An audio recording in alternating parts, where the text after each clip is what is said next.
कि जो आप अपनी आत्मा को जान लेते हैं, जो अपनी आत्मा के दर्शन कर लेते हैं, वो परमात्मा के दर्शन कर लेते हैं, वो परमात्मा ही हो जाते हैं। तो अर्जुन पूछ रहा कृष्ण से, क्या आप परमात्मा हैं? आपने तो कर लिए होंगे, तो आप तो परमात्मा हो गए, तो क्या आप परमात्मा हैं? तो कृष्ण जी बोले, हाँ मैं परमात्मा हूं, जैसे तू भी परमात्मा है। अब अर्जुन चक्कर में पड़ गया कि तुम परमात्मा हो, समझ में आता है, मैं कैसे परमात्मा हो गया? तो कृष्ण जी बोले, बस इसलिए कि तू अभी जागृत नहीं हुआ है, अभी नहीं समझ पा रहा है, और मैं जागृत हो गया, मैंने ये जान लिया है। बस इतना सा खेल है।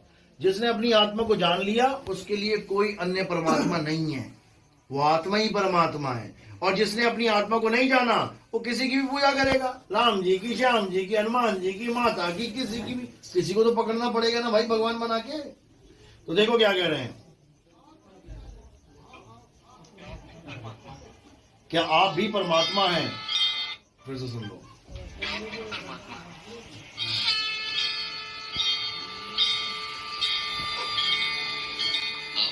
हाँ पार्थ, मैं परमात्मा हूं, जैसे तुम भी परमात्मा हो। अब दो परमात्मा आ गए। तुम अभी जागृत नहीं हुए हो। मैंने ये जान लिया है कि मैं शरीर नहीं, मैं आत्मा हूं, अजन्मा हूं, नित्य हूं, शाश्वत हूं। तो क्या करना है? किसी दुर्गा जी की पूजा नहीं करनी है, किसी कृष्ण जी की पूजा नहीं करनी है, किसी राम जी की, हनुमान जी की पूजा नहीं करनी है। किसकी करनी है? देखो, जो अपनी आत्मा के दर्शन कर लेता है वो परमात्मा के दर्शन कर लेता है।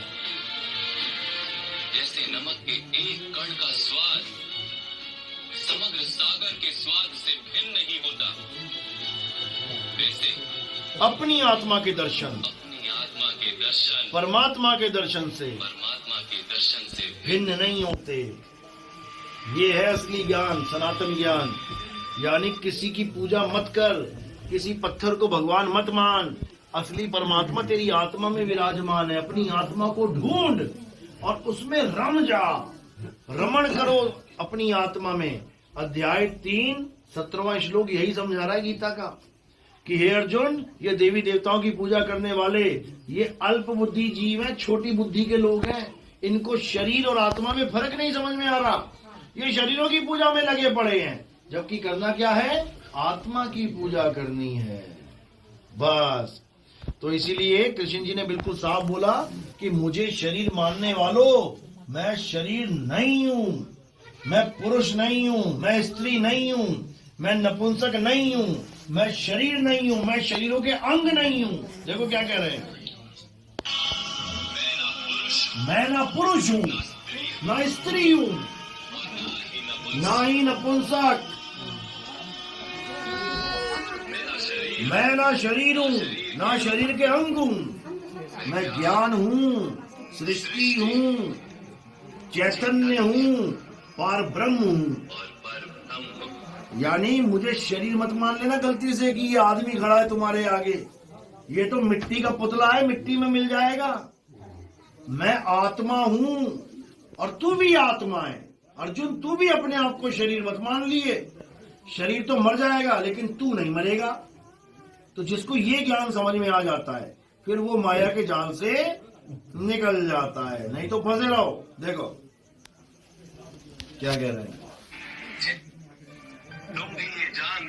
तुम भी ये जान लो पार्थ, तुम शरीर नहीं, केवल एक आत्मा हो। वो नहीं जैसा तुम उसे मान रहे हो, आदमी औरत। सबने शरीर में वास किया, इनके शरीर मरेंगे किंतु ये सब अमर, वो पुनः नया शरीर धारण करेंगे जब तक स्वयं को शुद्धात्मा के रूप में जान नहीं लेंगे। जब तक स्वयं को शुद्ध आत्मा के रूप में जान नहीं लेंगे, ये है असली ज्ञान। जब तक स्वयं को यानी किसको? जब तक स्वयं को शुद्ध आत्मा के रूप में जान नहीं लेंगे, जब तक अधर्म को छोड़ के धर्म में नहीं आ जाएंगे, ये जन्मते और मरते रहेंगे। ये है गीता का ज्ञान। ये नहीं है कि उठा के थाली दी अरे जय अम्बे गौरी, ये तो छोटे बच्चों की क्लासेस हैं, ये बड़े बच्चों की क्लासेस हैं, आत्मज्ञानियों की क्लासेस हैं। देखो क्या बोल रहे हैं। अमर वो पुनः नया। कुछ समय के लिए इन सब ने शरीर में वास किया। कुछ समय के लिए इन सब ने शरीर में वास किया। ये जितने दिख रहे हैं तुम्हें, कुछ समय के लिए, कोई 1 साल, उसमें 1 साल के बाद खत्म शरीर, कोई 10 साल, कोई 20 साल, कोई 50 साल, 100 साल, इनके शरीर तो मरेंगे, लेकिन ये सब अमर हैं।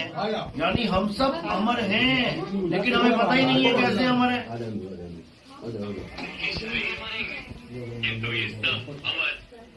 वो पुनः नया शरीर वो पुनः नया शरीर धारण करेंगे जब तक, अब देखो क्या बोल रहा है, जब तक जब तक स्वयं को शुद्ध आत्मा के रूप में जान नहीं जब तक स्वयं को शुद्ध आत्मा के रूप में जान नहीं लेंगे। लेंगे, यानी किसी और की पूजा नहीं करनी है, अपनी आत्मा को जान लेना है। और जैसे ही अपनी आत्मा को जान लोगे, भाई साहब जन्म मरण खत्म हो जाएगा, माया तुम्हें फंसा नहीं पाएगी। नहीं तो कहते हैं कबीर साहब, माया ने बिछाया फंदा और वहां से निकला कोई कोई बंदा। लाखों करोड़ों में कोई बिरला होता है जो माया को दूर से सलाम करके आगे निकल जाता है। ये बहुत हो गई जी तुम्हारी पूजा, अब हमें परमात्मा की पूजा करनी। फिर माया कभी अड़ंगा नहीं डालती। और जो माया को छोड़ के नीचे गिर जाते हैं, ब्रह्मा विष्णु महेश की भक्ति में आ गए, या और नीचे गिर गए, पितरों की भक्ति में आ गए, भूत प्रेत, उसको माया ऐसा नचाती है, ऐसा नचाती है, हालत खराब हो जाती है। गुरुजी कुछ गीता निकल दीजिए। गीता का है लाओ, वो छोटी छोटी बात। भाई आप कछु पूछ रहे थे ना, हो गई। अब भाई बताए गुरुजी ने भाई चीज शंकर समाधान। गुरु जी हमारे जा रहा है तो बरसागर। हाँ चलो हम लोग फिर आगे निकलेंगे ना, अभी तो आगे 5 बजे बैठना है बानापुर से आपको। लो बहुत थोड़ी और ज्ञान की बातें चल रही था जब तक आपका समय होगा। जरूर पढ़ना है इसको ध्यान से। चलेगा। ये पढ़ लिया समझ लो कि जन्म सफल हो जाएगा। देवी की पूजा कराने वाले, देवताओं की पूजा दुनिया भर के बैठे पड़े हैं पूरे भारत में, लेकिन आत्मा के बारे में बताने वाला कोई नहीं मिलेगा। ये प्रेमानंद जी ने शुरुआत करी, हमारा सत्संग सुन के हम बोलने लगा थोड़ा बहुत आत्मा के बारे में, नहीं तो राधे राधे राधे राधे, इसके अलावा कुछ है ही नहीं किसी के पास। अरे ये राधे राधे मुंह से कैसे निकल रहा है, राम राम मुंह से कैसे निकल रहा है, अल्लाह वाहिगुरु गॉड मुंह से कैसे निकल रहा है, किसकी वजह से? आत्मा की वजह से। आत्मा ने शरीर को छोड़ दिया, बोल के दिखा भाई राधे राधे, बोल के दिखा अल्लाह अकबर, बोल के दिखा गॉड, बोल के दिखा कुछ भी नहीं बोल सकते। जय गुरुदेव वाले भगत भी है। उस आत्मा को जानो।